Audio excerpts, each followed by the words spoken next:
Oh, tawang dia, oh, tawang. Hah? Oh, tawang. Oh tahu ah? Dah lah. Apa yo tahu? Dah dapat kuat doi. Tak ada orang. Mana ada? Karena apa? Oh, tawang. Ano, ampiang ampiang je tapai kuat doi. Karena ada nama dia lai koi.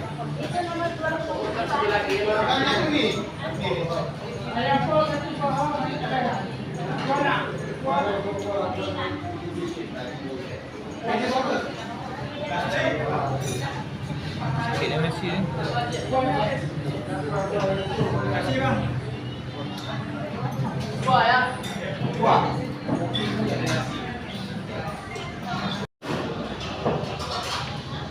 Oh, nama kau.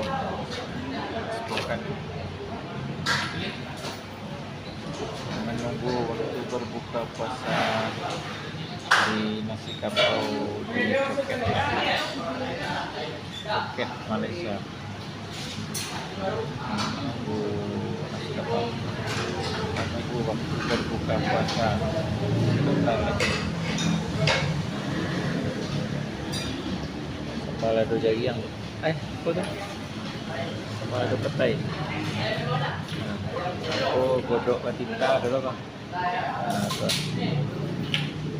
Kurma.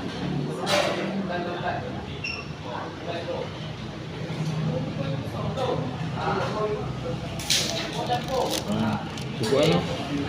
Sibuk beliannya.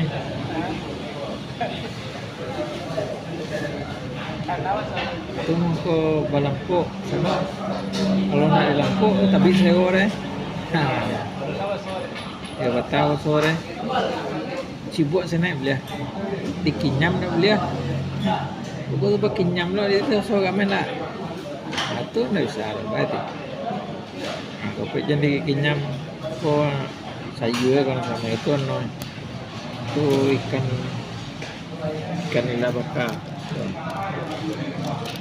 Atau ikan nila. Tu aku dua kau boleh sebutnya lain boleh lah. Ada ayam, ada petai.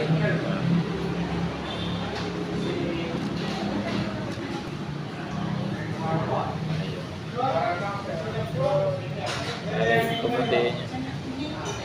Kau nak berbuka puasa, kau boleh dendam lagi. Satu bentuk gabi, bentuk kali minang le. Jadi kau sudah makan tangan ngoi le. Sandari situ. Berarti terlalu sampai kau jam sebalik.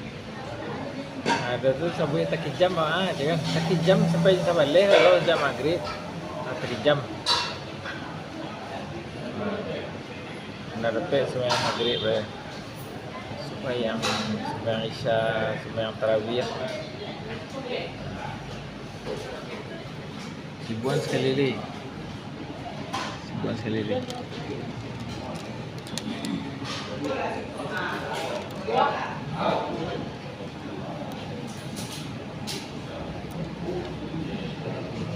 Kini jam sana, jam 7 waktu Malaysia bro. Dijangkaukan berbuka 7.26. 7.26. Ya okey yo. Selamat berbuka.